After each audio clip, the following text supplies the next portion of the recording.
আসসালামু আলাইকুম। আমি আজকে আপনাদের সাথে এই যে দুটো পোটলা থেকে ডায়মন্ড বের করে দেখাবো।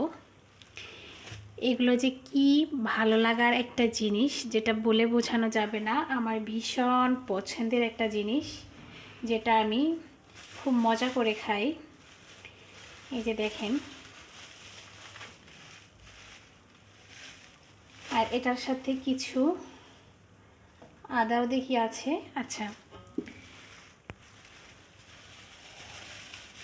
আমি এটা বের করতেছি। যদিও এখান থেকে একটা বের করে খাওয়া হয়েছে। এটার সাথে আবার রসুন, যাতে করে এটার সাথে করে ভূত পেতনি বা মানে শয়তান কিছু না আসে, যার কারণে এগুলো প্রোটেক্ট হিসেবে দেওয়া। তো আমি বের করি, বিসমিল্লাহ। যদিও এখান থেকে একটা বের করে খাওয়া হয়েছিল। এটা কি জিনিস আমাদের উত্তরবঙ্গের যারা আছেন তারাই শুধুমাত্র এটা চিনে থাকবেন। এটা কি মজার একটা জিনিস। তো এই যে দুটা, সেদিন অবশ্য একটা ভর্তা বানিয়ে খাওয়া হয়েছিল। তিনটা, এই যে চারটা, পাঁচটা, মোটে 6টা দিয়েছিল, একটা খাওয়া হয়ে গেছে, এখানে আর নাই। আর এটা হচ্ছে গত বছর পাঠিয়েছিল, তো সেখানকারও মনে হয় একটা আছে, সেটাই দেখি।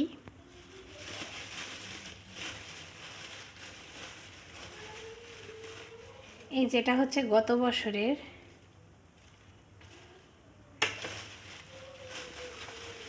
তো গত বছরের মাত্র একটাই ছিল।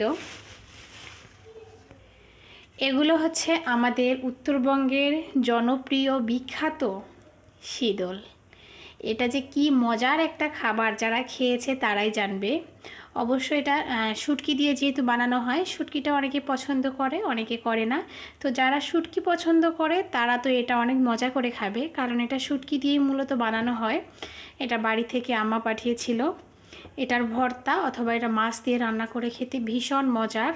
তো এগুলো বাড়ি থেকে পাঠানো হয়েছিল, এগুলো বের করব করে আর করা হয়নি। এগুলো আমি এখন বের করে নর্মাল ফ্রিজে রেখে দিব, অথবা এই যে ছাইয়ের সাথে রেখে দেওয়া যাবে।